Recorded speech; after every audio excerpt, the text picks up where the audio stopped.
Prepare yourself for the terror. The prison of madness, where few enter and none return. Welcome to Unsung Horrors with Lance and Erica.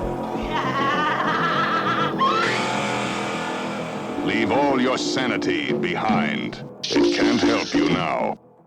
Welcome to Unsung Horrors, the podcast where we review underseen horror movies, specifically those with fewer than 1,000 views on Letterboxd. I'm Erica. And I'm Lance. And this episode, we're doing something different. This is a bonus episode where we are going to be covering our picks for the F This Movie Junesploitation Challenge. This is the third year that I've done it, and that Lance and I have recorded an episode about it together. And Lance, this is your fifth year. Yeah. So can you tell listeners what Junesploitation is? Sure. I actually don't know how long it's been going on that F This Movie's been doing it. I think I looked it up and it was like, it's either, I think like 8 years maybe. Oh, nice. Yeah. Cool. Well, okay. So F This Movie, it's a site you can go to, fthismovie.net. I think they have some podcasts too, some related podcasts, really cool news articles, reviews, about movies, obviously. But Junesploitation they do every year for the last, 8 years. And they pick a theme for every day. And the themes are pretty broad. Usually it's kind of relation to exploitation movies, cars, kung fu.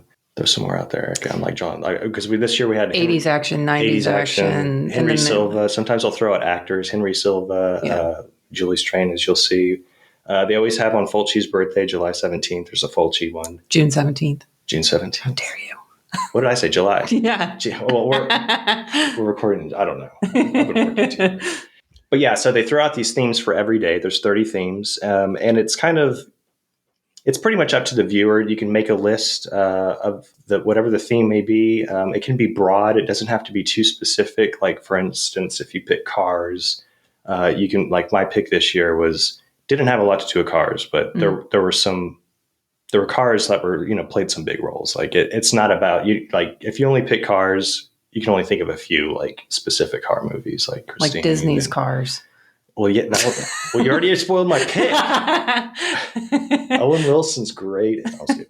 Oh, God. Yeah. So that's pretty much what it is. Yeah. I mean, do you have anything to throw out? No, it's very basic. They post it usually like about 2 weeks, maybe before Junesploitation starts. So you can start planning ahead and what you're going to watch. Yeah. And the followers have been growing each year. I know when I started it, I actually found it on Letterboxd from somebody that was doing it. So, and I was like, I'm going to check this out. Okay. So my strategy this year was that I wanted to, number one, kind of keeping in spirit with this podcast, is try to have as many movies as possible have under 1,000 views on Letterboxd. Right. So that was strategy number one. And I did that. I watched 57 movies for Junesploitation. Only 5 of them had over 1,000. Wow. And 2 of those were from categories I really didn't have much control over. Right. Anyway.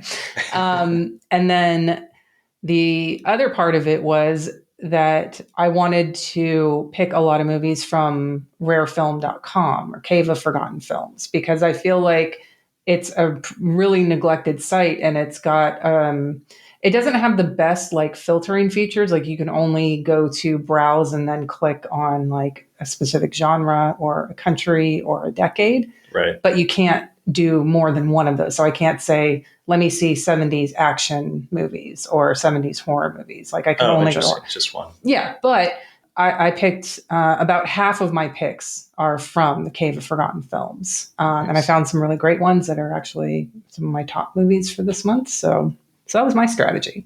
Yeah, your strategy is cooler than mine. I mean, mine is always the same pretty much every year. I look over my watch list that I've compiled. A lot of them are obscure, and a lot of them do fit into our Unsung Horrors under 1,000 views rule. But some of them are just blind spots, like even popular movies that everybody that's probably listening will know about, and they'll be like, "How have you not seen this movie, Lance?" But everyone has their movie shame, I guess people want to call it, but whatever. I have a few on my list, but yeah, basically it was all my strategy's first time watches. Sure. Same. Yeah. All of mine is first time watches. So I watched, I watched some rewatches throughout the month too, just kind of thrown in there that weren't specific to Junesploitation. Mhm. But so I did the full 30, but a couple double features. I watched 43 total movies. Okay. And then a bunch of shorts by John Huckert.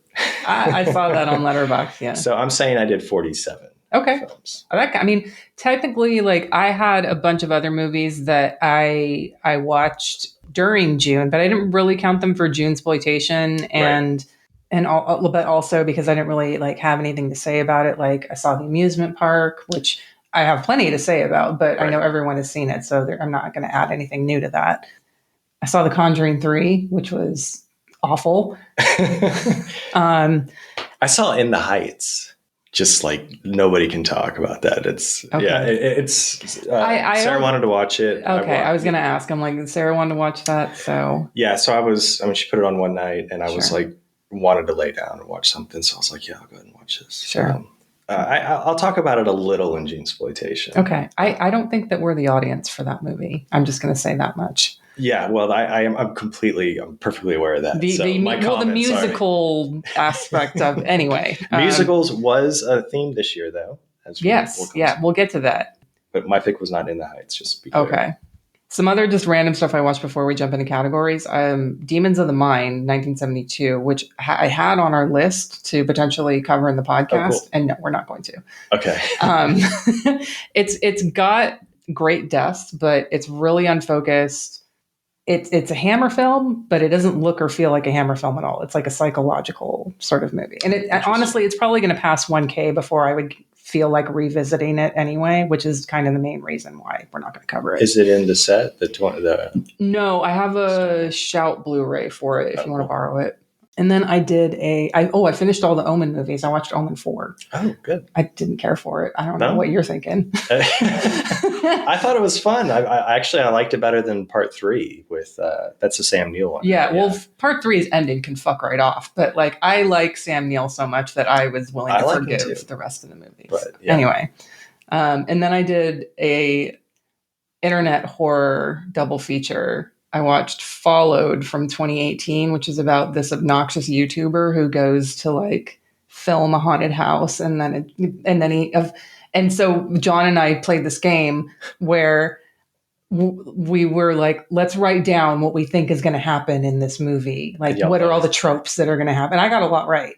Like, I was like, number 1, he's going to have to choose between his friends and getting more followers or his internet fame, and he's going to choose internet fame. And of course, I got that right. Sorry, spoiler for Followed 2018 for anybody.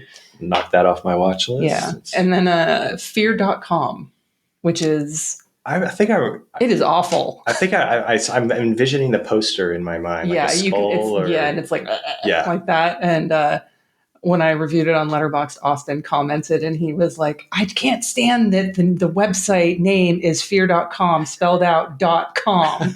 And he's right. It is annoying. It's stupid. But yeah, I watched a bunch of others. I won't mention here. We've got a lot of movies to cover. Let's jump right in. So first category, first day, 80s action. Lance, what did you watch? Okay, 80s action, kicking it off. I selected Pray for Death by Gordon Hessler from 1985.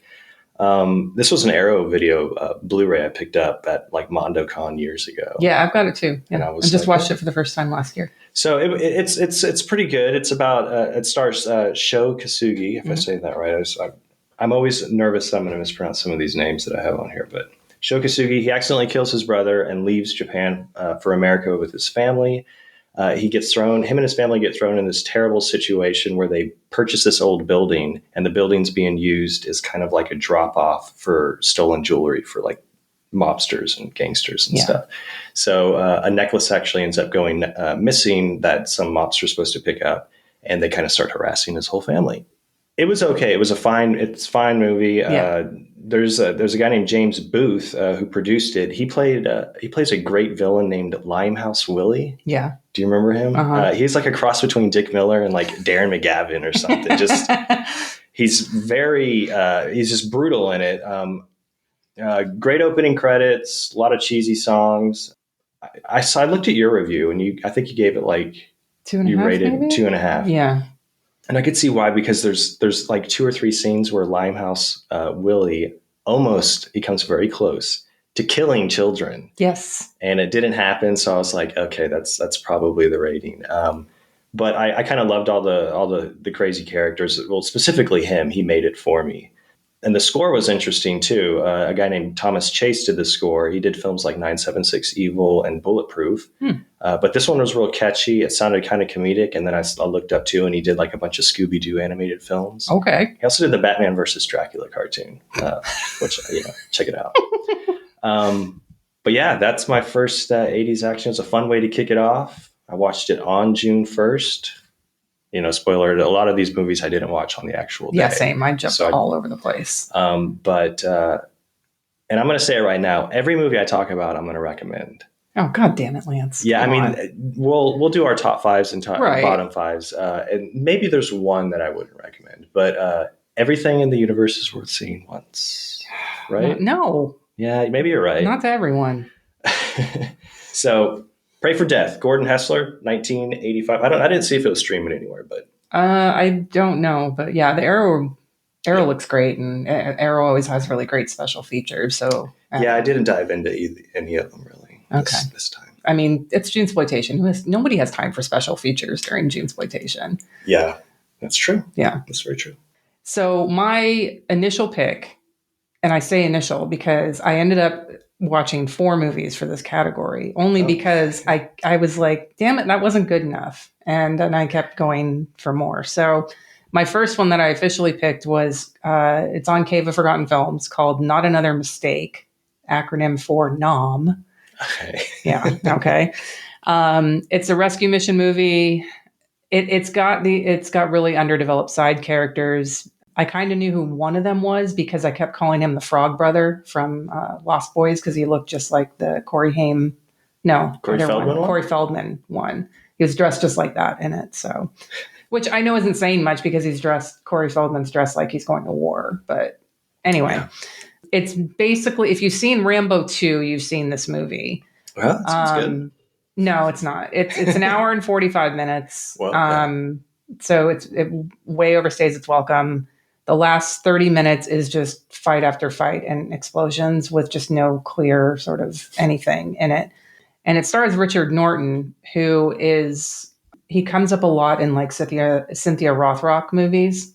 Okay. And he was actually in another one of my movies in this category. I did a double feature of 2 movies called Under the Gun, one from 1988. And then I know it's not 80s, but it was also called Under the Gun and had Richard Norton. So it's 95's Under the Gun. Under the Gun 88, also on Cave, has Flash Gordon. I don't know his actual name, but the guy who plays Flash Gordon in the movie. Yeah. I don't even know why I can't remember it right now. And Vanessa Williams in it. And this is the singer? Yeah. The former Miss America who was stripped of her crown for posing nude. So, which is why she ended up in this movie, I assume. Because anyway, there are lots of rocket launchers. It is the preferred weapon of choice in this movie. And Flash makes a slingshot out of a condom at one point for no reason. Okay. But what year was this one again? That's 88. 88. That's the 88 one. Okay. It's dumb and entertaining. I wouldn't go a hard recommend on it, but if you're just looking for something dumb and entertaining, it's fine. The other Under the Gun was on YouTube with Richard Norton. It's a club owner mixed up in like drugs and trying to make deals and tie up loose ends before fleeing the country. But everyone's after him. The highlight of this movie and the only reason for watching it is at one point he gets gasoline spilled on his shoes. He's out in an alley having a fight with all these people. Mm-hmm. And then he sticks his feet in like a trash fire, and his shoes are on fire, and he starts kicking people with fire shoes. And that sounds awesome. It should literally just be like a GIF, and that should be all. That's all that's worth watching in that movie. It's not good. Sam Jones, that's his name. Oh, okay, the Flash. Okay, thank you. So then the last one I watched for 80s action was 1988's Operation Warzone. This is also on YouTube.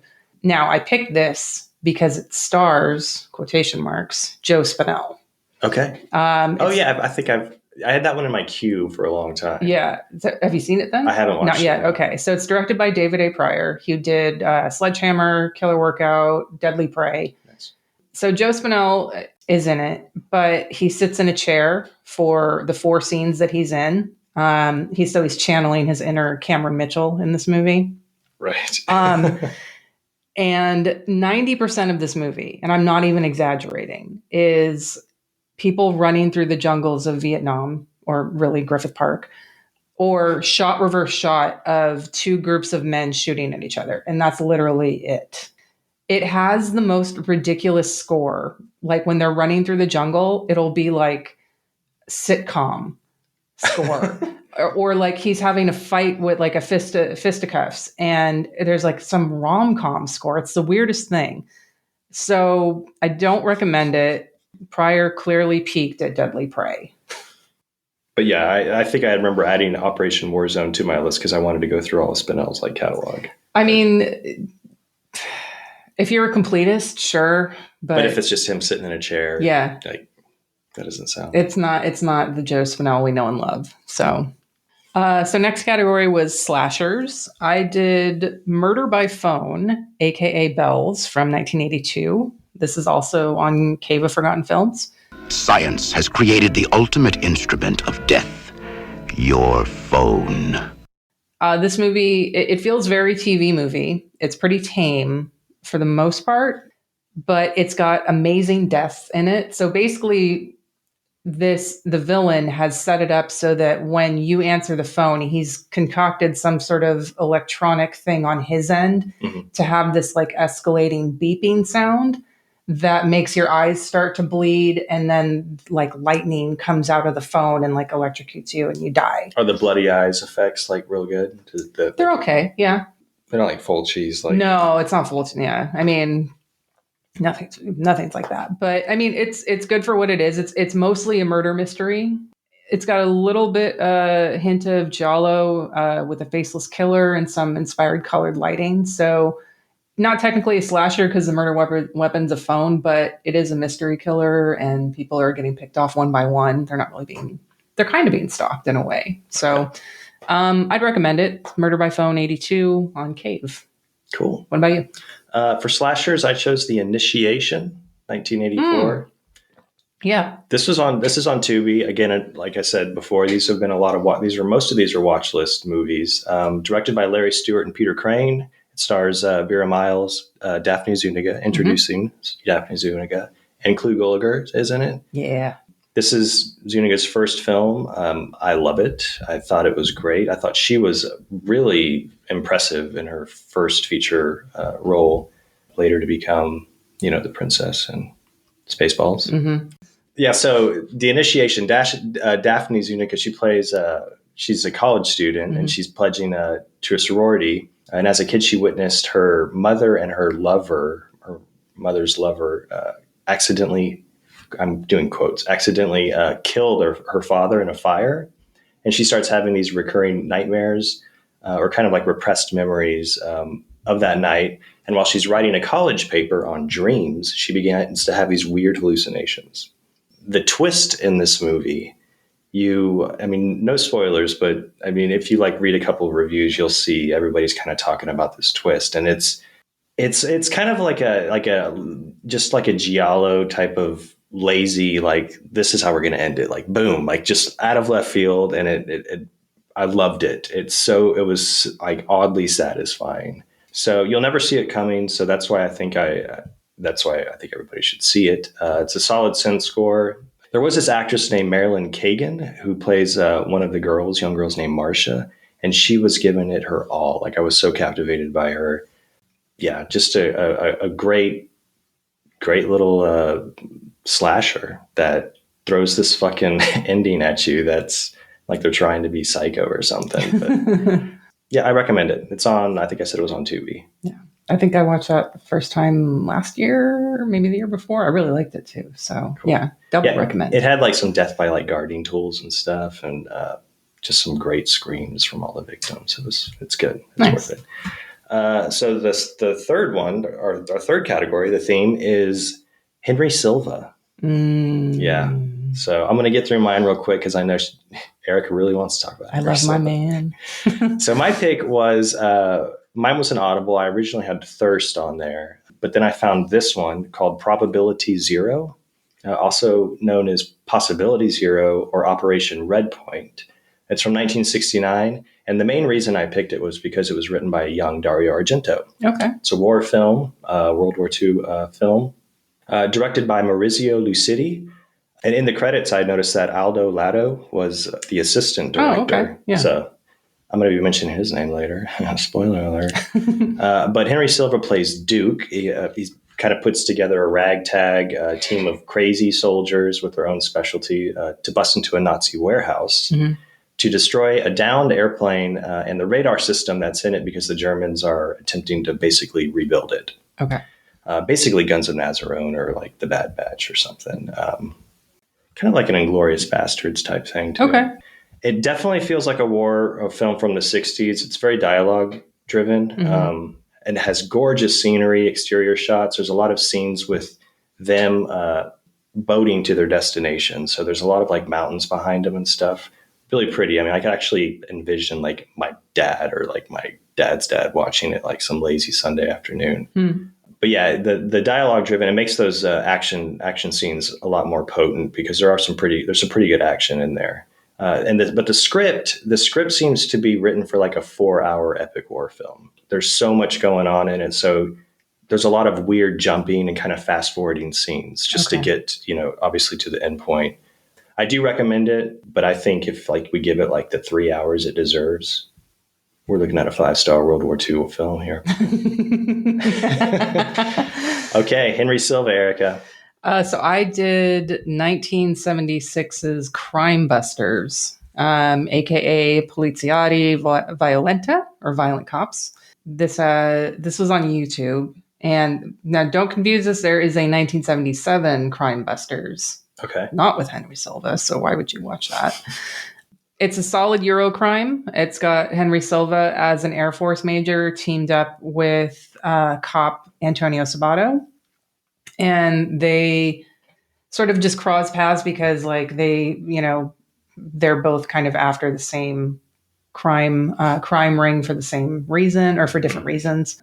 It's got a really fun dirt bike chase in the middle of it randomly. Is Henry Silva on one of those dirt bikes? Of course he's on one of them. Yes. And lots of innocent bystanders get killed. Okay. There is child endangerment, but no child murder. But it's fine. I gave it 3 stars with a heart. It's solid. It's not like one of like the standout Eurocrime or Polizio Tecci movies, but it's got Henry Silva. I mean, I can watch him. Yeah, that's like a minimum of 3 stars. Right? Yeah. I don't know how you could give it anything else than anything lower than that. So, and then moving on to 4th category, Westerns. I did Night of the Serpent, 1969. This has 93 views on Letterboxd, and this was on YouTube. I was originally going to do And God Said to Cain, but a Blu-ray was just announced for it, so I'm actually going to wait for that. So Night of the Serpent is about a drunk cowboy or caballero, because they're in Mexico. He killed his own kid. So child murder. It's my first child murder movie. Why did he kill his own kid? So it was an accident. So he was drunk and he used to play, I don't know, there's probably an official name for the game, but when you put an apple on top of someone's head and like shoot it off. He was playing that game with his kid at a bar and he missed. The old Isaac Newton shoot the apple off the head game. So they don't show it like right up front. So like you meet this guy and you know that something bad has happened to his kid in the past and that he's now like even a worse drunk now because of that. So then he has to redeem himself by saving another kid who has the sheriff and like a local family after him for like his money. Like this kid is getting this inheritance. So but like they do like flashbacks, like piece by piece. So they'll show like little more. And then finally you get to see the child murder at the end. And I was like, extra half star. It has a really solid Riz Ortolani score. Oh yeah. Especially when the saloon piano player is going during the flashbacks. It's really cool. And what's interesting, and the reason I picked it is because the poster for it actually makes it almost look like a horror movie because it's like a woman like screaming, and I mean it's the only indicator that it's a Western is there's like a cactus on the poster, and that's it. So, what about you for Westerns? For Westerns, I picked Lawman from 1971, directed by Michael Winner, who did, the first 3 Death Wishes. This was on, I think I watched it on Prime. I think it's on Tubi as well. But it stars Burt Lancaster.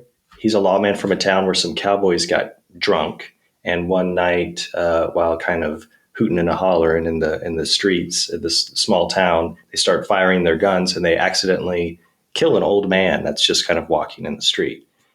So Burt Lancaster plays the sheriff from that town. Those ruthless cowboys were causing havoc, having reckless fun. And he goes after them to arrest them all, to bring them back on trial. Okay. But all these guys work for this big, kind of like this bigwig. He like owns all the land in another town, and he wants to pay Burt Lancaster off, as well as compensate the old man's family. And Lancaster's all, no, the law, I'm a lawman, the law. We got to take him for trial. Sorry, this is the way it is. So obviously shit gets real when all these guys refuse, and Burt Lancaster becomes pretty much Charles Bronson in Death Wish. You don't fuck with him and what he wants to do. Yeah. But I guess he's a lawman in here, not a vigilante. It also stars a young Robert Duvall. He's really good in it. He plays one of the scumbag guys that are in that posse. Wilford Brimley is in it too. Oh. I didn't see him, but I saw him he's in the credits. So he's in there somewhere. Okay. Or maybe he was like just a letterboxed post, like an uncredited guy actually. But yeah, I saw it and I was like, oh, okay. It's always good to see him pop up. I never saw him. And then there's the entire cast is really good. I mean, basically it's a bunch of dudes. There is a lady that has a part in it too for the love interest. But Robert Ryan and Lee J. Cobb are these 2 guys that play just badass like cowboys, total badasses. But yeah, I mean, there's not much to say other than it's a solid Western. It's got the bright red blood that looks like paint. Yeah. The bullet holes are massive. Like when they get shot, it's like a huge hole with blood just pouring out in buckets. Nice. Fun to watch. I totally recommend it. I gave that one 4 stars. It was one of my higher rated movies. Okay. The Lawman. All right. So next up. Revenge, day 5. Okay. I did Late Night Trains. Oh, yeah, from 1975, directed by Aldo Lotto, who was the assistant director on what I just talked about, Probability Zero. Yeah, this one is just icky. It's mean. It's very mean. Yeah. I've watched a lot of mean movies. Yeah, you gotta God bless Junesploitation for pulling these out, but yeah, it's about 2 young girls who are visiting their one of the girls' parents in Italy for Christmas break from university, and they're both raped and killed on the train. I'm not going to spoil anything here. I mean, this is pretty much early on in the. It's film. pretty early. Yeah. So the killers stay on the train. The parents head up to pick up their daughter and her friend, and obviously they're not there. I'm not going to tell you where they are. You guys can. That's the best part of the movies are these death scenes, because they are very graphic. The rape scenes, they're very long. They're very in your face, and basically you can't look away or you can't like try and skip ahead because it's like half the movie. Like yeah. If you try and avoid these very, very just gross, sleazy moments. But yeah, they don't pick up, the daughters don't show up. They end up, the killers are there. So one of the killers is injured, and they end up taking them back to to their house because the father's a doctor and they're going to help, assist with the wound. And then they find out that these are the killers that are in their house. So the dad goes full on fucking revenge. I gave it 3 stars. I think it's fine. I think it does a great job at probably what Aldo Lotto's going for and just really bothering you and showing how real and gross like these rapes can be. It felt a little longer than it was, and it's not that long of a runtime. But I like I said, I would recommend it. 3 stars isn't bad. Late Night Trains. Just prepare yourself for it's a nasty movie. I watched this movie a couple of years ago when I was traveling. I had it downloaded on my iPad. I was like, oh, I'm going to watch Late Night Trains, or Night Train Murders, I think was the alternate. Yeah, for Night Train Murders. Yeah. And I had it downloaded on my iPad. There's a kid sitting next to me. And it was on a train, right? Yeah, and I was literally on a train watching this movie. And there's a fucking kid sitting next to me. And he's, of course, watching my iPad because he doesn't have anything with him. Right. And Yeah, I didn't turn the movie off. I was like, Start fuck them it. off young. Get some, where's your mom? She should be concerned about who you're sitting next to right now. Not my problem. Yeah, he should be minding his own business if he wants to see something that he's going to remember forever. Yeah. Because this is why I don't have children, folks, because these are the things that go through my head. So, what about you for revenge? so I did 3 movies on Cave of Forgotten Films. The first was The Penthouse from 1967. It stars Susie Kendall from Torso and Martine Beswick. It's a decent slow burn home invasion movie. I read that it was based on a play, and it definitely feels like that. Like it's single location in the apartment where they're being held hostage. Cool. I think home invasion movies are not my favorite. This is okay. The 2 villain guys that come in initially play it a little bit more comedic. Like they kind of just like joke back and forth with each other. Right. And I feel like with that, like, I know they were going for like being creepy and doing that, but it just didn't land for me. Okay. I still think it was fine. I think I gave it 2.5 or 3 stars. I mean, if you're looking for a revenge flick, Susie Kendall's good in it. But no one's really likable in this. So I'm not really. You don't really care what happens to the character. Yeah. So anyway, the other one I watched was Death Weekend, aka House by the Lake, 1976, the Canadian Last House on the Left. It's much more tame. It's produced by Ivan Reitman. Oh, wow. Okay. Yeah. I mean, 76. So, he had working in some other genres before he got into the more family-friendly stuff, I guess. I did say it's more tame than Last House on the Left. It definitely is. But the last 20 minutes definitely make it worth a watch. Like when she finally goes on like her fucking killing spree rampage. It's pretty great. And I actually added it to our list to potentially cover in the future for the podcast. So, folks, it's on Cave. You can get ahead of the Unsung Horrors game if you want to watch that one.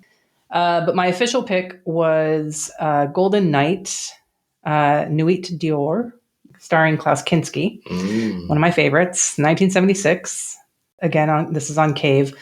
The letterbox synopsis is very, very misleading.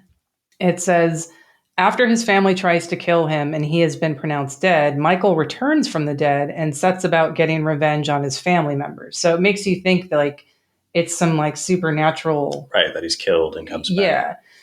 So he sends each one a voodoo doll warning of their fate. Wandering over the streets of Paris, Michael is the haunted and the hunted as he himself hunts his villainous kin.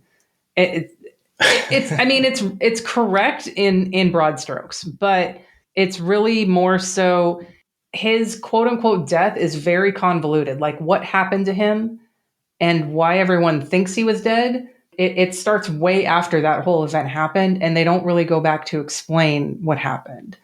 So he at one point kidnaps who I'm pretty sure is his daughter. I think. Don't quote me on that because I very much could be wrong on that. As part of his revenge. And he sends these creepy carved marionettes to people, which, I guess are like the voodoo dolls, but he's not actually performing voodoo. So I don't know why they're calling them voodoo dolls. He's just basically like sending them marionettes of themselves as like a warning. Yeah. So I'd recommend this for Kinski fans only because it's pretty confusing. It's got its moments, but Klaus Kinski is great in it, as he always is. He just does his Kinski thing and he broods around and says weird things. And so, I think I would definitely recommend if you're a Klaus Kinski apologist like me, you should watch this movie. I watched a Klaus Kinski movie during June. I didn't cover it in Junesploitation, but Crawl Space I watched. And I don't know if I've ever seen Kinski smile as much in a role. It's kind of awkward when he does. Because, it's very awkward in this. Because right off the bat, he's psychotic from the opening scene. But, I do recommend that. So then first, Free Space. Yeah. I watched 3 movies for this. First one was on Cave. It's called The Glamorous Ghost, 1964. It's Japanese. It's a fun, dark comedy with a lot of one-upping twists in it. Basically, a cab driver's wife has been cheating on him, so he murders her and then extorts her lovers. Now, the first twist in the movie comes very early in the film, so I'm not going to go any further into the plot than that. This was directed by Hajime Sato, who also did Goki, Body Snatcher from Hell, which I really like. So if you're a fan of that movie, you should check this one out. And even if you haven't seen Goki, like I think this is a fun, like Japanese dark comedy, and it's got a lot of twists. And I was like, oh, like it caught me by the first big one caught me by surprise. So, Nice. all right. So then I did I'm not going to call it like a double feature, but they are in the same genre for the free space. I watched a couple of sex films. Okay. The first one is, and I'm not going to tell people where to find their porn. These were not on Cave, but people, you can find your own porn as far as I'm concerned. So the first one was called Falconhead, directed by Michael Zen, 1976. And this one's actually on Letterboxd, and it's got 69 views. Oh, were you 69? Zing. Or were you 70? I don't know, because I checked like a few days, like when I was putting my notes together. So I don't know if someone watched it after me, so I don't remember. But so someone I follow on Instagram, Dylan Lee, at the Scarlet Dahlia, posted a link to his article about this one. And the TLDR was that this was Through the Looking Glass meets Hellraiser. And Through the Looking Glass is one of my favorite like art house sex films. It's got this like weird other like through the mirror interdimensional hellscape thing going on in it, and incest. I love incest in movies. So Nice. in movies. So I was in, and it's an art house gay sex film from the 70s. And it's a take on the tale of Narcissus. It's very, very heavy on the sex, where I'm more used to somewhat even balance between that and the story, but this is shot beautifully. And actually both Evan Purcell and Brad Henderson had really positive reviews on Letterboxd of this, and Evan's podcast, Ask Anybody, has an episode about it. So if anyone is interested, in that episode, Evan actually said, and this is for you, Lance, he doesn't have confirmation about who the cinematographer was for it, but that he suspects it was Ron Garcia, who also shot Fire Walks with Me, because he was pretty active in the adult film scene in LA at that time. Whoa. Yeah. I'm sold. That is like, it took a very long time for me to get to that, but that was the whole reason I decided to bring that one up in the podcast. That's awesome. And so then the other sex film I watched was called The Fireworks Woman. And this was directed by Wes Craven as Abe Snake. Because a lot of people don't know that Wes Craven directed pornos. As Abe Snake? As Abe Snake. Okay. Yeah. And this one, I think, is actually on his IMDb. So he can't hide from it. And he stars in it. Not in sex scenes, though. Well, he can't. He can hide from it right now. I mean, ouch. I love Wes Craven. I do too. So this was 1975. This one's not on Letterboxd. I can't tell you how many views it's on because they're still working on not being prude. Right. But so this is after Last House on the Left, because that's 1972. So Craven wrote, edited, directed, and starred in it. Like I said, he's not in any of the sex scenes. He plays the devil trying to convince a sister and her pastor boyfriend who have sexual feelings for each other that they should indulge them. I was actually surprised by this. It was mainly just going to be like, I want to see Wes Craven's porno off my bucket list. Right. But it actually had a lot more story and creativity than I was expecting.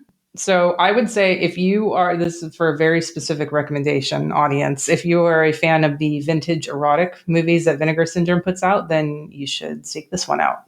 So was Wes Craven played the devil? Was he Yes. was he just in human form? He was in human form with like a top hat, and he just came in and was like devil on the shoulder kind of guy. So yeah, I'm into it. Yeah.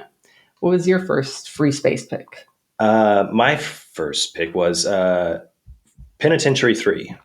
Okay. 1987. So I think You've done the other two penitentiary movies for Junesploitation. Okay, cool. So director Jamal Fanaka, who I think is a goddamn genius. Mm-hmm. Like, I think his films, and this isn't me exaggerating, but I think his films should be shown as like prime examples of perfect pacing, because there's never a dull moment. He crams and writes just captivating like dialogue and scenes and characters into every second of his movies.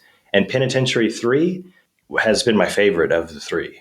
I really need, so Penitentiary and Penitentiary 2, I purchased at Vinegar Syndrome sale a long time ago. Loved them, fell in love with them immediately. It follows Leon Isaac Kennedy plays Too Sweet, who's basically a boxer who goes to prison, or I'm trying to remember. I think he went to prison for killing a girl's rapists. Okay.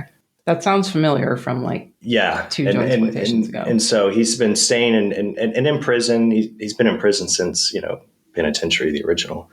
But like the wardens and everybody have these inmate boxing matches, like for fun, for entertainment, and some like back end gambling and stuff within the staff and stuff. But in this one, he's still too sweet, obviously. And there's a drug being passed around where when the inmates take it, they turn into like these boxing beasts and kill people. Like they don't really give them, I guess they give them kind of superhuman strength, but they just kind of, they lose themselves just in every match, and they kill the opponent.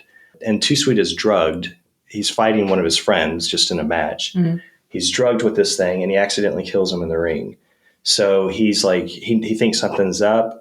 He's transported to a different prison, and right away the warden's like, "You're going to fight for me. You're going to box for me." Mm-hmm. It's like, no, I've given that shit up. So he trains another guy. That other guy ends up getting killed. So it's kind of a Rocky situation with Apollo Creed. He turns into Rocky, and kind of gets his payback that way. There is a great villain in that new prison that he's into. This creepy white guy.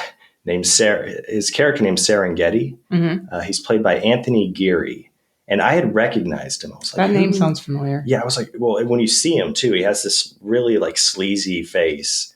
And I looked him up, and he was in UHF. He plays that creepy Professor Philo. I don't know if you remember, where he's like, "Oh, my job here is done," or that. He's like a weird scientist, and he's like, "I'm going to go back to my planet of Zorkon," or whatever at the very end. Okay, it's been too long since I've seen UHF, but yeah, he has a very distinctive face, but he is amazing in it as this stupid kind of like he has his own cell, and it's kind of like you mentioned Fire Walk with Me, but when you enter the bars of the cell, when you enter the door, slide the door open. It's just red like velvet curtains that you walk past into. And when you walk in, it's like gold and statues, and he's sitting on like a throne with a girl in there with him. Yeah. But he steals the show. I mean, he's great. There's also a little person in it. He's like a killer fighter. They call him the Midnight Thud. Oh, okay. And he's like kind of nightmare inducing stuff. But I mean, all the penitentiaries I can't recommend enough. I need Vinegar Syndrome to release part 3 to complete all, the trilogy. Yeah. Give me the slip, Vincent. But Penitentiary 3, Jamal Fanaka, can't recommend it enough. That one's on YouTube, and it's a really good transfer too, or wherever it came from. So I feel like Vinegar Syndrome might be able to get it. There you go. Okay, next theme is Sword and Sorcery. And I picked, this one's going to be quick. I picked Hercules from 1983 Hercules, starring Lou Ferrigno, directed by Luigi Cozzi. Mm-hmm. That's why I picked it. Pretty bottom of the barrel. I mean, it's Sybil Danning's in it. Yeah. She plays an evil queen. It's a Canon Group production. And like I said, Cozzi's the director, as Louis Coates. Yeah. But it's just, this one's pretty terrible. The dialogue was the worst. It had some horrible narrator throughout, and I think he was Zeus. It just never works. It never really takes off. There are some pretty cool special effects, and the set designs are pretty cool, but the acting, you can't get past the acting. There is an area that's called the Gates of Hell, which was pretty cool. It had like the Skull Mountain and stuff. But like I mentioned, this thing's a mess. Luigi Cozzi does, I always love Luigi Cozzi, but he has Hercules throw Lou Ferrigno just throw random shit into space. Yeah. Like he throws a log, he picks up a bear and throws the bear into orbit. Well, that's how the constellation came into being. Oh, the bear constellation. Was it? I don't know constellations. I know there's a bear constellation. There is, and I don't know why I can't think. But that's the myth. Like that's how it happened. Hercules threw a bear into space. Lou Ferrigno did, yeah. But I did just watch Sinbad Sinbad of the Seven Seas. I literally watched it last night. Oh, okay. And Lou Ferrigno plays Sinbad. Yeah. And it's Enzo Castellari directed it, but Luigi Cozzi has like not in the film, but like on Letterboxd and IMDb, there's a Luigi Cozzi co-direction credit. And it's because, and I noticed this last night, they used scenes from Hercules and just threw them in there, specifically those Gates of Hell area. Okay. I recommend Sinbad of the Seven Seas. I thought it was a blast. Okay. Hercules. No. Like me, I wanted to watch as many Luigi Cozzis as I could, and I added that to my list. So it's pretty fun. Okay. So nice to movies. Well, tell me about your sword and sorcery. All right. So my sword and sorcery pick was actually one of my favorites of the month. I watched this on Cave. I think it's also on YouTube as well. This was the movie that had the least amount of Letterboxd views out of anything I watched. That's 14. Wow. It's called Way Bad Stone. It is a shot on video movie, and it's got Ren Fair actors, quote unquote actors, and backyard wrestlers LARPing in the backwoods of Florida. That sounds amazing. And it gets a little tedious in the middle, like the second act. I don't want SOVs don't have acts, but anyway, second, middle part of the movie gets a little tedious where it's like, all right, movie, come on, let's go. But when it gets to the final 20 minutes, it's got like this girl turns into a demon and there's blood everywhere and gore, and it's fucking glorious. This is a perfect movie for AGFA to get a hold of and release. Like, I would love. And I actually looked, so we both just got our copies of Bleeding Skull's new book. Mm-hmm. And the first thing I did was when I got it is I looked through there, and this movie's not in there. It isn't. They haven't covered, there's a lot of SOV trash out there. Yeah. So, but yeah, I would hope this somehow gets on their radar. Bleeding Skull or AGFA's, like one of the combo releases that they do. Right. Because I loved this movie. Huh? Like, everyone that is like a SOV fan, I'm like, Way Bad Stone, Cave of Forgotten Films or YouTube, please watch it. Should we add that to the list? It's sword and sorcery, so I don't know if it's... Oh, it doesn't have it. Yeah, it's not horror. It's got the... we can talk about it offline. But I feel like let's get into it right now, Eric. The last 20 minutes, we could make an argument for it. So We'll see. All right. So the next category was Blaxploitation. And my formal pick for this was one of my least favorite movies this month, which sucks for this category. Yeah. It's called A Place Called Today.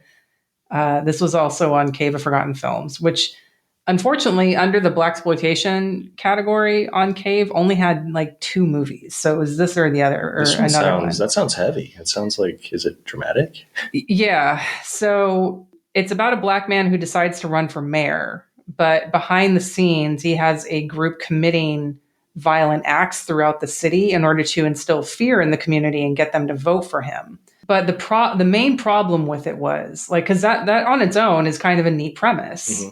But the problem with it is that every piece of dialogue was a speech.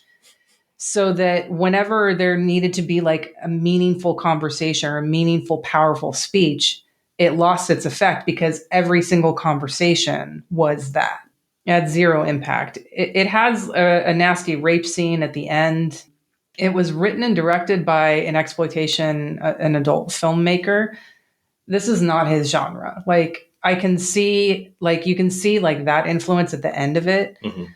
What also was a big problem with it was that the ending of it was about the conflict being resolved of these 2 white people, and it wasn't about who it should have been about.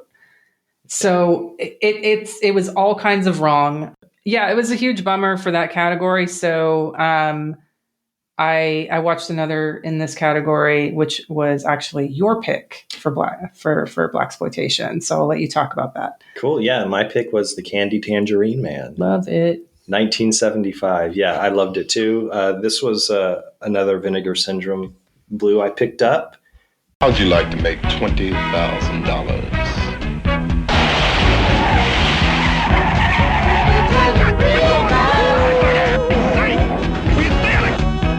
Hang candy.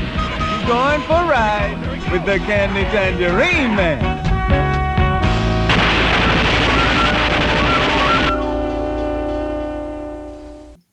It also includes Lady Coco on that Blu-ray. Definitely pick it up. Directed by Matt Simber, who did The Witch Who Came from the Sea, which is amazing. And he also did Lady Coco, like I mentioned. So I watched almost all these Junesploitation movies by myself. Sarah watched some of them with me, or she would walk in. She did walk in while I was watching Hercules. I didn't point this out. But she said, I remember she said, is this one of your movies? And when she asked that, she means like, is it for your podcast? And I was like, well, no, we're not covering it, but it's for Junesploitation. And she's like, I hate it. I hate the way it sounds. And she just walked off because it was very loud and it was really poorly dubbed. But anyway, Candy Tangerine Man. I watched this one by myself, and I don't remember the last time I like laughed as hard as I did. Yeah. By myself, like an idiot, just like high fiving myself, like loving life, And the characters in it are just fucking crazy, and it's all led by actor John Daniels, who plays the Black Baron. And he also plays, the story is he plays Ron Lewis, who's a successful LA businessman by day, and a loving father with wife and kids in a nice suburban neighborhood. But by night, he's the Black Baron, baby, a powerful pimp. I'm willing to bet this film inspired Matthew Weiner when writing his first episode of Mad Men. Did you ever watch Mad Men? I did, yeah. So, this spoilers if you haven't seen Mad. I mean, it's not really a spoiler. Yeah. He comes home. Basically, the whole first episode is Don Draper is just having his way with as many women as he wants, just drinking, being kind of a scumbag. Obviously, being a great ad man. And then at the very end of the episode, before the credits roll, he comes home to his wife and kids, and the whole episode, you're like, man, this guy's a scumbag. He's a womanizer. And then you see him get in bed with his kids. There's a scene in that and Candy Tangerine Man. This is kind of a spoiler because it happens about at the halfway point, I think.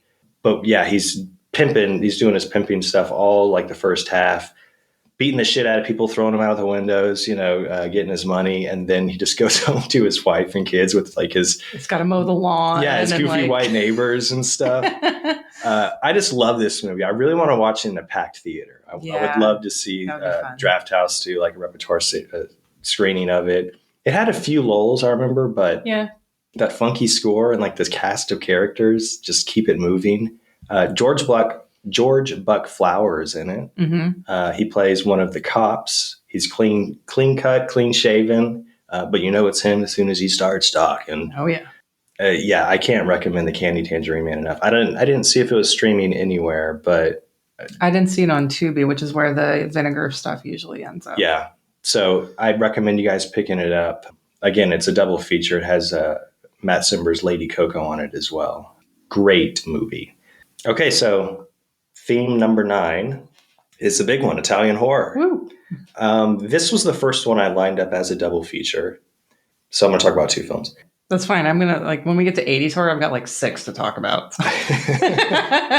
Well, yeah, because you're talking about 3, you had 3 free space. And I was like, I guess I could have pulled in some of the movies I did watch, like Mo Better Blues, Spike Lee. Yeah. But, okay, so I chose Strip Nude for Your Killer from 1975 and What the Peepers Saw in 1972. Oh, Bianchi double feature. Yeah, both Sweet. by Bianchi. And like I said, if there's any theme that deserves a double feature for Junesploitation, although I have a couple more and you did a ton, it's Italian horror and Fulci. Yeah. But yeah, I think I watched Strip Nude for Your Killer first.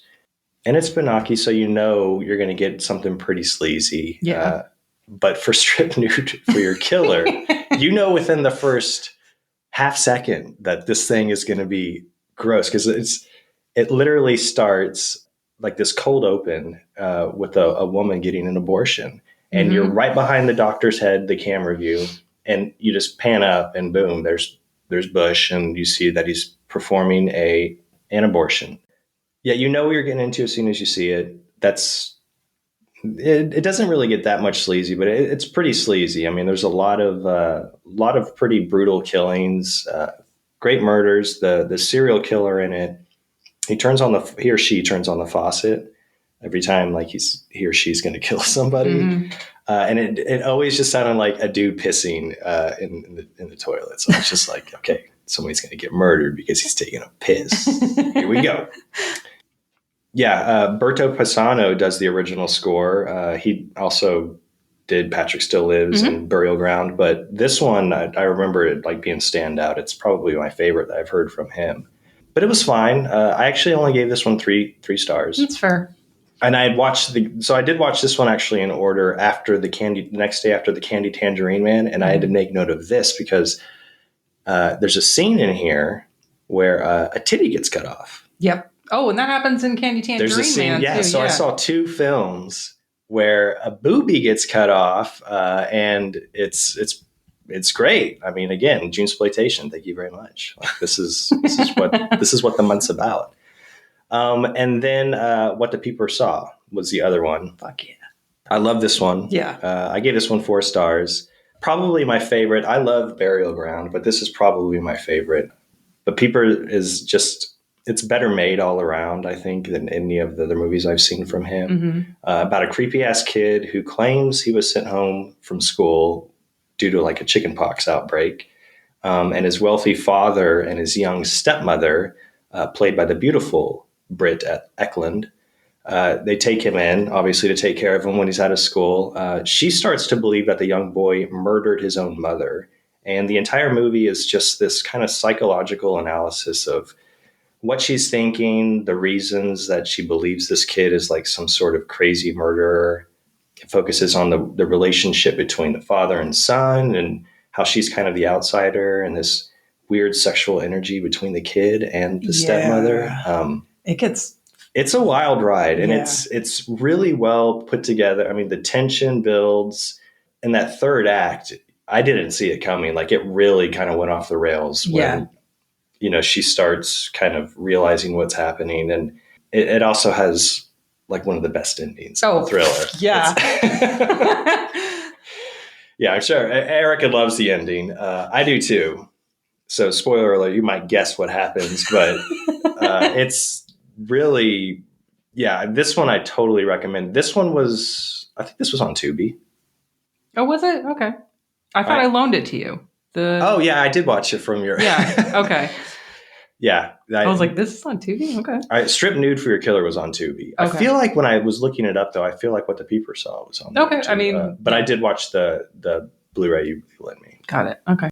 Is it... Yeah, so what about you for Italian horror? I did 3 movies in this category. I finally got around to watching What Have They Done to Your Daughters, 1974. It has an Arrow Blu-ray.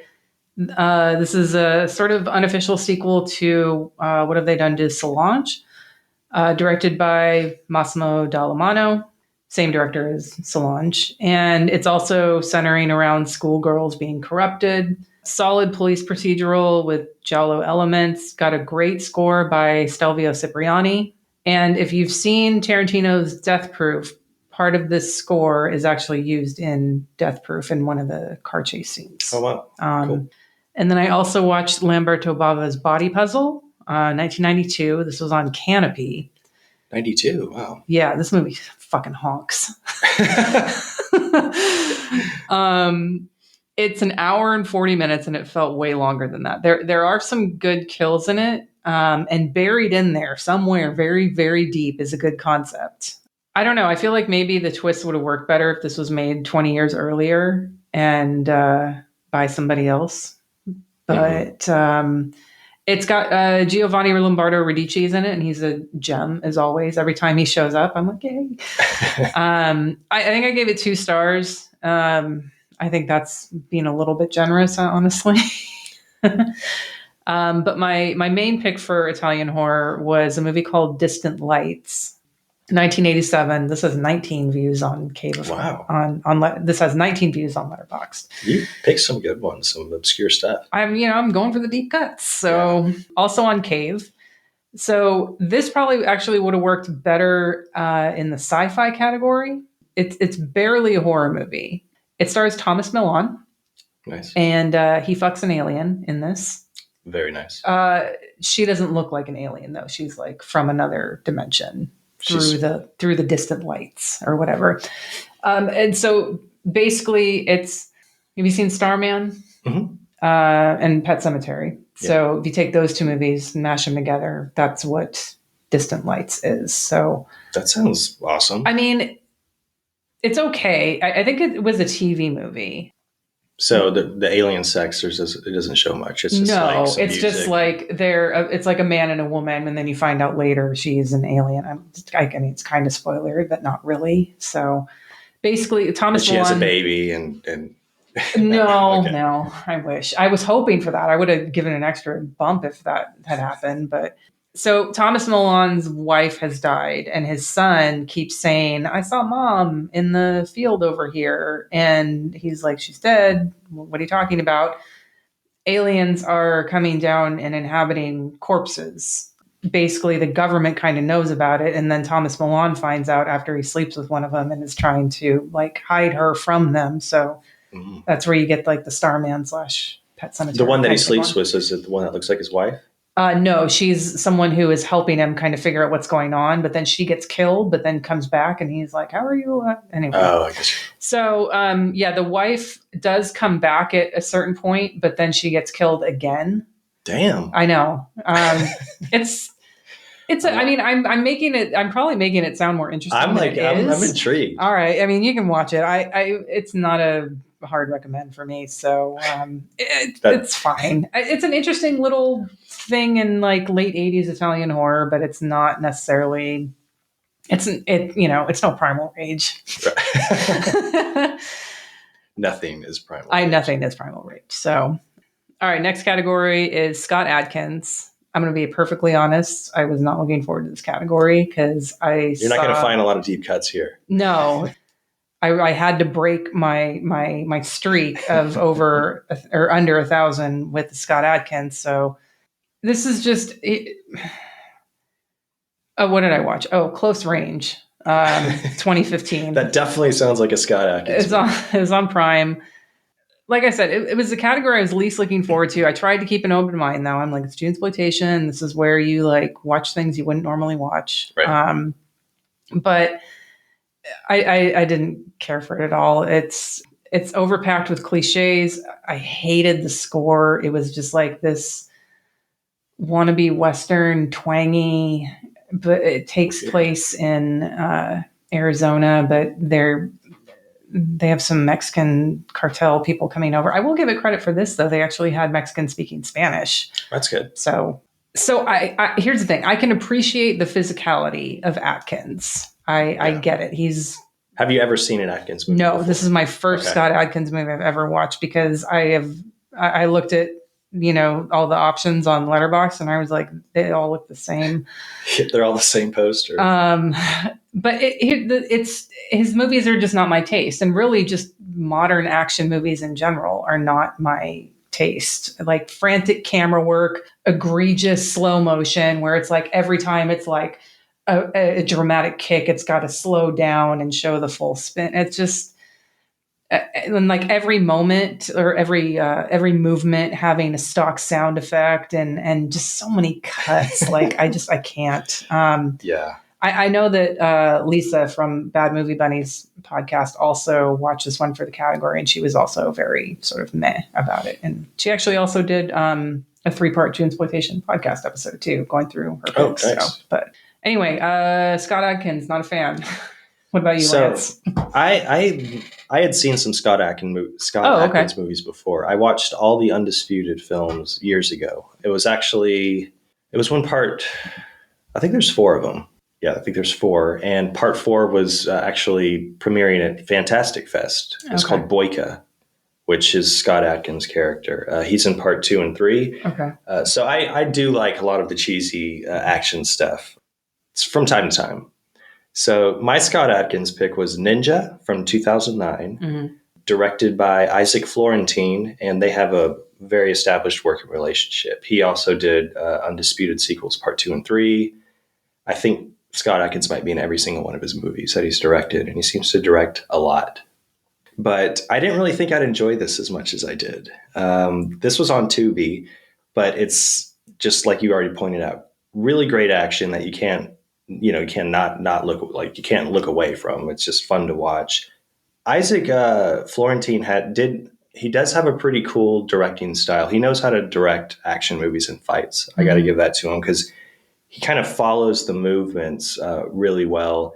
It's that, I mean, there's that herky jerky stuff too, where you're just like, okay. Yeah. And then there's slow motion, like in any action movie, but he knows to choreograph, what the fighters are doing. So he does, I really appreciated some of the fight scenes and the camera work he was giving me, but, it's Scott Adkins' movie. It's an action movie. It has a really stupid plot. I wasn't expecting anything like fucking groundbreaking. Again, Right. like we pointed out, when I saw Scott Adkins, I was like, oh, I like his stuff, but I know what kind of movies he's in. So this should be fun.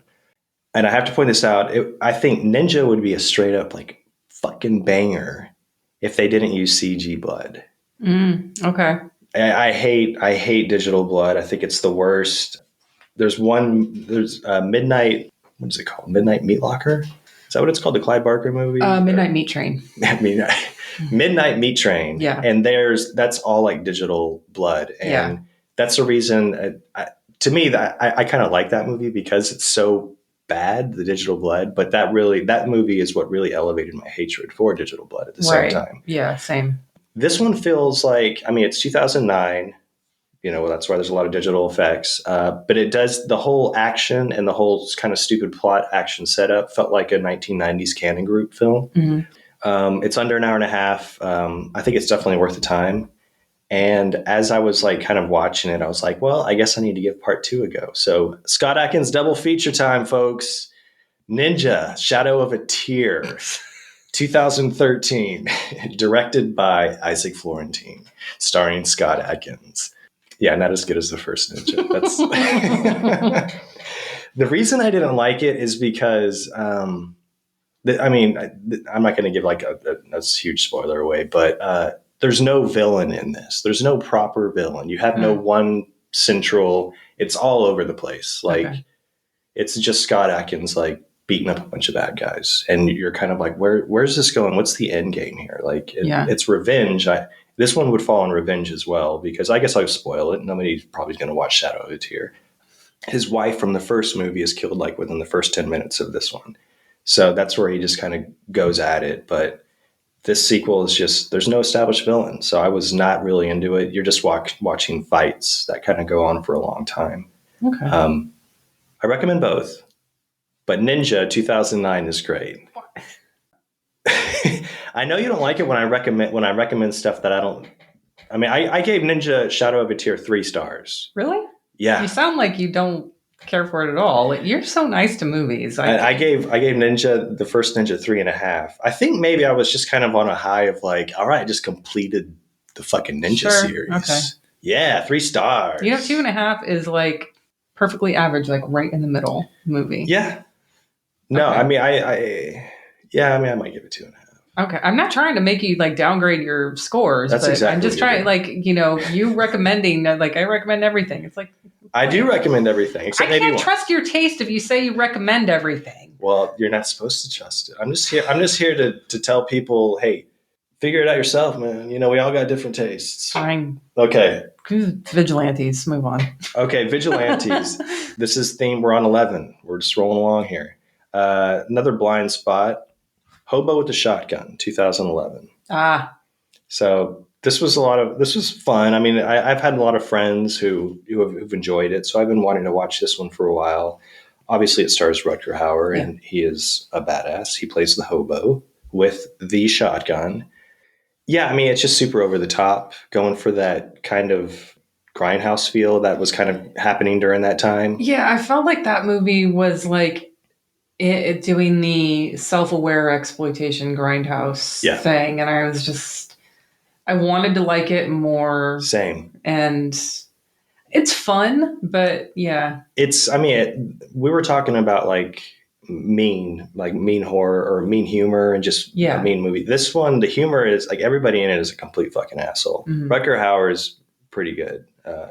He's great in it actually, but that is like one positive thing about it is you get to see all these assholes kind of get it from the hobo. But it does go for that. It tries to go for that certain aesthetic, like oversaturated colors, real loud original score that 3 dudes did. I was a little blown away by that. It runs a bit long, even though I think it's pretty short. But yeah, Rutger Hauer's like, it's worth just watching it for his performance. I gave that one 3 stars. I had fun with it, but yeah, I was just kind of like, yeah, Okay. it could have been so much more. What do you got? Vigilantes. I did Death Promise, 1977. This has a Vinegar Syndrome Blu-ray release, and I think I saw it on Tubi as well. Oh yeah, I've seen this. So it was under 1K when I watched it, and I think it just hit 1K. I think a lot of people got their Vinegar Syndrome orders, and it just fucked it up. So this is about New York karate students fighting back against a group of greedy landlords. They actually go as far to kill the father of the main character, since he was getting in the way of them evicting all of the tenants. It's a really fun action flick. Every bad guy gets killed in a different way. Yeah, it's Death Promise. How do you go wrong with a movie with that title? You know? Yeah. Well, I mean, it has that one scene, the guy that's yelling uncontrollably. And I when I saw that, I was literally like filming like an idiot. I was like filming it with my phone. I was like, oh my God, and like texting it to people. Like, look at this shit. Here's like a 3-minute long fight. I'm going to text you. But it's like this big beefy guy that looked kind of like Paul Rudd. Yeah. And he's like taking it as his shirt off. He's like, it's so good. But yeah, Death Promise, pick it up from Vinegar Syndrome. Super fun movie. And all right, so moving on to sci-fi. I did 3 movies in this category. The first was Death Run, 1987. Blah, blah, blah. I watched this on YouTube. It's a little slow to start, but it picks up a lot of steam when the cannibalism starts. Nice. If you've seen Battle for the Lost Planet, 1986, this has, I want to say Shout Factory double release with that and Mutant War. So basically, like, it's a post-apocalypse movie. Some people were cryogenically frozen, and then they wake up and it's like post-apocalypse, and they're like, what the fuck's going on? It's called Death Run because like the main bad guys live in basically like a tire yard, and they have like a death run that you have to go through. So the reason I mentioned Battle for the Lost Planet is because it feels like it takes place in the same universe as that movie. So that's kind of a deep cut for anyone. If you've seen that movie, then you understand the reference. But instead of Matt Mittler from The Mutilator, who's in Battle for the Last Planet, fighting stop motion crab monsters in that movie in America, we get to see a very homoerotic training montage in the UK. So I've mentioned the movie The Unborn before, where and it has a cliffhanger similar to that, which I appreciated, since I thought they were going to end it with a scene of a mom breastfeeding to symbolize like the next generation. And they didn't, because also breastfeeding is just to me. Anything having to do with pregnancy, just I can't deal with. So I know I didn't really explain the plot very well of this movie, but the movie didn't do a very good job of explaining itself. It's not a hard recommend, but it does pick up like when there's like cannibalism points. So maybe like 30 minutes and it picks up. So another one I watched that was on Cave was called The Darker Side of Terror, 1979. So Ray Milland and Robert Forster are in this, as well as Adrienne Barbeau. Nice. Ray Milland is working on cloning humans. They both work at a university. He clones Robert Forster. Basically, like, Robert Forster ends up like helping Ray Milland with the clone of himself, even though at first he's like, no, you can't. Are there ever 2 Robert Forsters? There are 2 Robert Forsters. Yeah. So, I mean, that's the whole reason for watching it. So, but here's the problem with the movie is the Letterboxd description of it once again. So the Letterboxd description: what happens when you create the world's first perfect human and he turns out to be your wife's perfect lover? When a scientist at a research lab is passed over for a promotion, he creates a clone of himself to attempt to seduce the wife of the man who got the job. That's not it at all. Ray Milland is the one who clones Robert Forster. Robert Forster then takes clone himself and is like trying to teach him to like be a human, because it's kind of like Frankenstein in that way, where it's like he's just blank slate, but he learns really quickly, kind of thing. Right. It's a TV movie. It's a decent sci-fi thriller. It's double Robert Forster. So Yeah. if you're into the TV movies, I would definitely recommend it. And then the last one I watched for sci-fi was another one of my favorites of the month. This was on YouTube. It's called The Rat Savior from 1976. And so we've talked before about wanting art from a movie, like in our Right. house. Like I want that framed, like on my the 4 minutes of the opening credits in this have this like just horrific rat art, and it's like awesome. of rats. Rats, yes, it's great. It's a Croatian. It's not the rats that created the art. No. It's just like portraits of rats. That would be cool though. But yeah, it is like rat, like weird, like rat artwork. So it's a Croatian horror fantasy sci-fi movie. It's about an out of work writer. He discovers that there are rats disguising themselves as people in the city and are taking out all the people who oppose them. Wow. It's like Invasion of the Body Snatchers meets They Live, but with rat people instead. There's a moment where the main guy is chasing after some rat people. They're actual people at that point, like they're not rats. So are they like the rats come together and form a human? No, they're just giant rat-sized people. They're ROUSs, but turned into people. Okay. So there's a guy that he's been working with that's working on, they call it an indicator chemical that can expose them for what Sunglasses. they are. It's basically like rat poison. Right. So that's the sunglasses like in They Live. So main guy is chasing after some rat people and he throws the indicator chemical at them and he gets a couple of them, but he also gets some bystanders. And I love it when bystanders like get caught in the line of fire. And so this is again where like the They Live moment comes in, because 2 of the 5 people, they're just sitting in a circle talking, and 2 of the 5 of them just drop down and then like turn all rat face and So this sounds amazing. I love this movie. Was it under 1,000? Yeah, this has 339 views on Letterboxd. There's also a moment where there's like a couple making out and like fluid gets on them too, and like the lady turns into a rat. What happens when a bystander gets the indicator on them? Nothing happens. If you're a normal human, nothing happens to you. But if you're a rat person, you're fucked. Yeah. So yeah, okay. I loved this movie. That sounds amazing. So very much. It's on YouTube. It's subtitled too on YouTube, which sometimes is hard to come across. So what country was it? It's Croatian. Oh, okay. Yeah. Cool. So what did you do for sci-fi? So this is a cheat. I picked The Passing, which was what we covered. That's not a cheat. So if you want to hear about it, listen to the episode. Boom. Just know it fucking rules.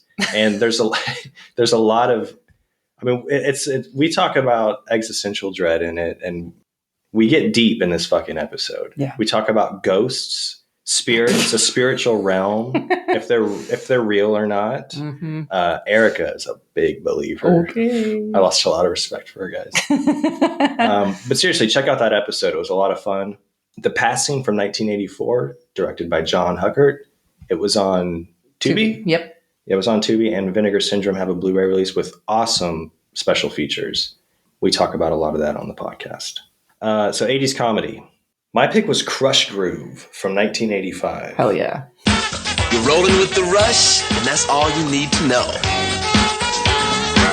Start rolling with the rush of Crush Groove. In the streets, the subways, and the clubs, they created the sound that will turn their world around. Crush Groove. I love this movie. I'm going to say right up front before I even start talking about it. It's on YouTube. And it could have easily worked for the musical theme too. Mm-hmm. Yeah. But it's directed by Michael Schultz, who he directed Cooley High, which was a 2019 Junesploitation pick for me. They had a theme called Teenagers. Yeah, I remember that. And he also did Car Wash and Barry Gordy's The Last Dragon from 1985. Cinematography is by Ernest R. Dickerson, who did Tales from the... Yeah, he did Tales from the Crypt, Demon Knight. He directed that. But he did cinematography for most of the big like Spike Lee joints, Do the Right Thing, Malcolm X, Jungle Fever. He did the cinematography for Death by Temptation. And he directed a few other movies that I'll get into because I did watch one of his movies later down in Junesploitation. But Crush Groove, It basically follows the rise of Run DMC. It's kind of a biopic of Run DMC. They play themselves, and it's the release of their King of Rock album, which, obviously made them massive superstars. They're selling records faster than the record label called Crush Groove can make. So Blair Underwood plays the Russell Simmons part, who, he's kind of like the head of the finding the money and the financing, the businessman, if you will. And he's also Run's manager, Run DMC. But he borrows money from the shady guy to get his label going. Rick Rubin's in it. He plays a producer named Rick. In real life, everybody's pretty much themselves. But yeah, he plays a producer for Run DMC and all the other Crush Groove acts. Okay, so it also stars the Fat Boys. Yep. So they go by the Disco 3 in it, but then they change their name to the Fat Boys in the movie because they're like, let's change, what do we love singing about? They're like, food. So they're like, let's be the Fat Boys. But they played like these high school kids and they want to be the big the next big rap group. So they enter and win a contest where the winner gets a record deal. It also includes a young, skinny LL Cool J shows up. Beastie Boys play a half song on stage. Sheila E. plays a big part, and she's really good in it. She's like a really good actress. I'm saying it right now. Curtis Blow's in it. But everybody in this whole movie is just, you can feel like the energy of this new musical genre coming up, like raps and hip hop's just starting in New York. Yeah. And you can feel everybody's excitement, and everybody's so positive. It's just infectious. It's like a happy viewing. So it was like a real easy watch. Great cast and music all around. I just recommend it to everybody, especially if you're like in the early into the scene of like the rise of rap and like early New York history. But Rick Rubin does make a tasteless homophobic joke, which I was just like, bummer. You're a fucking asshole. But Crush Groove, it's on YouTube. Loved it. Can't recommend it enough. What did you got? All right, 80s comedy. I watched two, but I'm only going to talk about one. The first one I watched was called Offbeat, 1986. Both of these were on Cave. Okay. Offbeat was directed by Michael Dinner, not to be confused with Michael Winner, director of Death Wish. So the reason this was initially my pick, and I watched it before the day, and then I was like, ugh, I don't want this one. So I picked another one. But I'm going to tell you why, because I don't want other people to get duped like me. The cast is the only draw here. This movie did not make me even giggle once, unfortunately. But cast, Judge Reinhold, Meg Tilly, Harvey Keitel, John Turturro, Joe Mantegna. Damn. Yeah. And Not Judge Reinhold is pretending to be a cop, and him and Meg Tilly have a little thing going, and the cop's got to put on like a little musical thing for the city council. So it's actually a comedy genre movie. Yeah. Okay. And it's not funny at all. It's a bummer. So I moved on to another movie called Nice Girls Don't Explode, 1987. April Flowers is ready for romance. But romance isn't ready for April. Because every time she makes out, a fire starts up. Fluffy? If I ever make love, I'll explode. Nice Girls Don't Explode. The comedy with a kick. So the mom is so paranoid about her daughter leaving her. So it's got a little Carrie vibe in there, that she makes her daughter think that her hormones cause fires. And so she goes as far as to buy black market explosives from an arsonist, played by the inconceivable guy from Princess Bride. Oh, yeah. That guy. And she plants mini bombs just all over the place. And she follows her wherever she goes. And the minute she gets near the guy and kisses him, she sets off a bomb and a fire starts. How old's her daughter? She's like a teenager? Yeah, she's late teens. And Wallace Shawn is the guy I'm thinking of, the inconceivable. Okay, yeah. I mean, if he's in a movie, it's gonna be, you're gonna smile at least once. Yeah, I mean, it's goofy. It's sometimes funny, but never really like laugh out loud. Mm-hmm. I think it actually would have worked better as like a full dark comedy, which it flirts with a little bit, but Right. it goes for slapstick too many times, and that part never really lands. But it does have an adorable, like, fluffy orange cat in it. Oh. And yeah, I think the cat's name is actually called Fluffy. It doesn't explode though. No, it does have to get fire extinguisher stuff on it though at some point. It doesn't die, though. The cat's fine. I would not recommend this movie if it wasn't. So that was 80s comedy, Nice Girls Don't Explode. And then Kung Fu. I did Beach of the War Gods, 1976.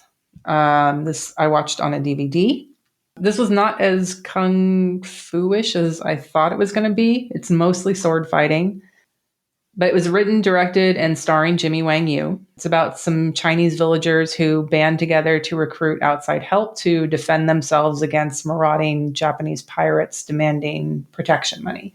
So it's very Seven Samurai in the way that they're like, we need your help, like get these people together to defend our small village kind of thing. It's set in the 16th century, supposedly based on true events occurring during the twilight of the Ming Dynasty. Obviously, it's not going to have the character development that Seven Samurai has. I don't think any movie can really match that. Right. But each of the recruits is very easy to distinguish based on their weapon. They all have a different one. Towards the end, it's got this fantastic prolonged battle scene that just goes on and on and on. But you're just like captivated by it. It ends up at a windmill at some point. And there's like windmill acrobatics going on. And like one of them gets caught on and he's spinning around and like kicking and sword fighting, So this is another one of my favorites from this month. And I would definitely recommend it if you come across it. Beach of the War Gods, 1976.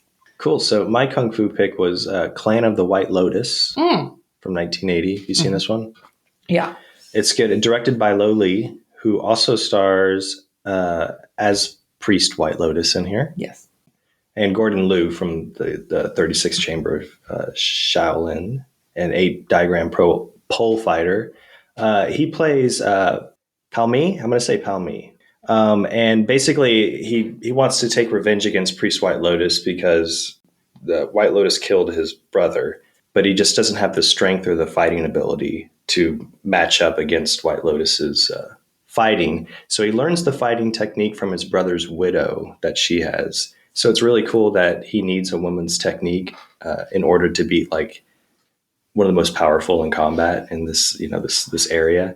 So yeah, I at first it started off with a little more humor than I was expecting. I mean, there's always humor in a lot of these old kung fu martial arts movies, but this one seemed almost like straight up kind of slapsticky to me at first, and I wasn't really in the mood for it. But it's so easy to get sucked into these characters, and then the fighting, and then the story when it's developed.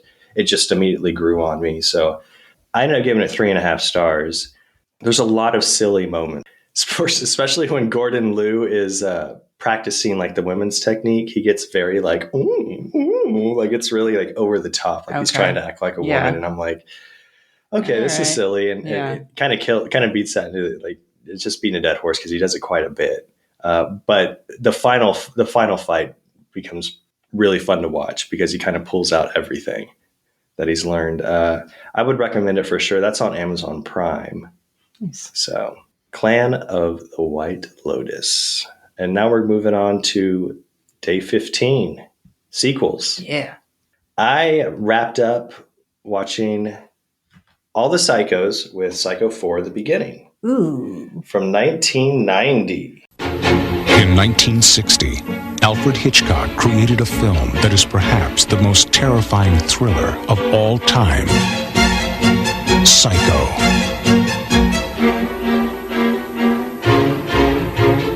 Now, come answers to the questions audiences have been asking for over 30 years. Psycho 4, The Beginning. So this whole premise is pretty basic. Norman Bates is old now, obviously, played by the great Anthony Perkins. And he calls into a radio show called The Talk of the Town, covering matricide, which is boys who kill their mother. Mm-hmm. And he tells his story. It was okay. It's probably my least favorite of the sequels. I'll just say that right now. I think I'd rank them in the order of release. Yeah. But it has a really great cast, which is kind of expected because it's directed by Mick Garris. But Warren Frost plays a doctor and the author of Mother Killers, which is a book that's being covered on this radio show that Norman Bates calls into. And Frost, for people who don't know, is Mark Frost's father, who co-created and co-wrote all of Twin Peaks with David Lynch. There it is. Warren Frost plays Donna Hayward's father, too. That's Donna Hayward is Laura Palmer's best friend. Henry Thomas plays the young Norman Bates, because when Anthony Perkins calls into this show, basically it's him telling the story of killing his mother, which it's a fascinating concept. It's a really cool. I've been wanting to watch this one, but yeah, I mean, Henry Thomas, he played Elliot in E.T. and so many other roles. He does a good job playing young Norman Bates. I thought he was great. Olivia Hussey plays his mom, Norma. Okay. And she's great. She's also like terrible to Norman. So it all kind of makes sense, right? Sure. And then CCH Pounder plays the radio personality that's talking to Norman. John Landis popped up in this too. And I just watched Crush Groove, and he reminded me of Rick Rubin in it. And I was like, this guy's like kind of sleazy. But if you ever wanted to know how Norman's father died, give this a spin. Overall, it was fine. I gave it 2 stars. It was one of my lowest rated. I forgot where I watched it. Tubi, probably. Sequels. What do you got? So prior to Junesploitation, I had watched parts 1, 2, and 3 of the Mr. Vampire saga. And I got the box set from Fortune Star, which had part 4 and then Vampire versus Vampire. So there's a lot of Mr. Vampire movies. These are Hong Kong vampire comedies. Most of them are directed by Ricky Lau. He did 1 through 4, and then Mr. Vampire 1992, which is 1992 one is not in the box set. It's just 1 through 4 and Vampire versus Vampire. So I thought I was going to finish the series, but then like when I went in to like look for them on Letterboxd, I was like, oh shit, there's all these other ones. And I don't know if I'm going to order from Fortune Star again. But so I watched Mr. Vampire 4 and Vampire versus Vampire. So I at least finished the box set.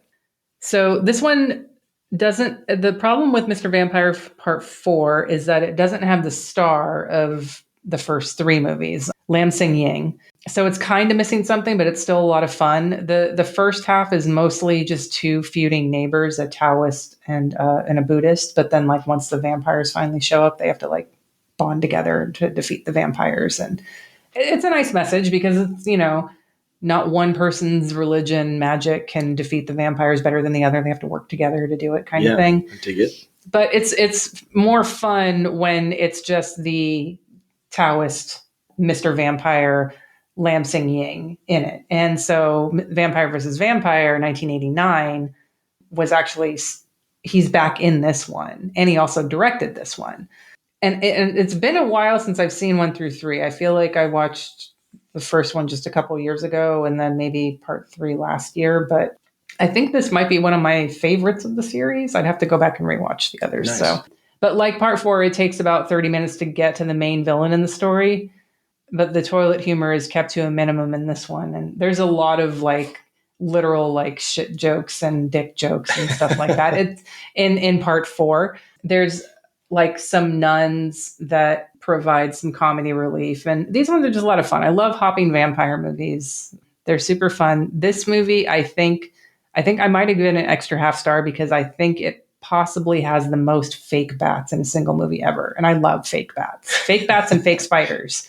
You put those in and I'm all in. I'd recommend both of those. If you can find the Fortune Star box set on this side of the pond, I'd recommend it. I had to order from abroad, unfortunately, for that one. So that wraps up sequels, and that wraps up part 1 of this episode.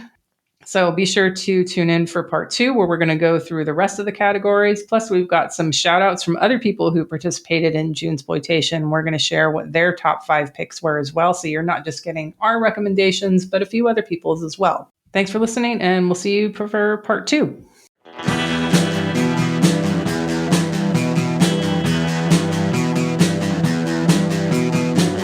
You're listening to the Prescribed Films Podcast Network, home to hundreds of hours of free podcast entertainment. The shows on this network all have a common goal, providing you with the best discussions about movies and other forms of entertainment media. The PFPN hopes to fill your earholes with audio joy. Visit our website with links to all the other amazing shows at www.thepfpn.com. Thanks for listening.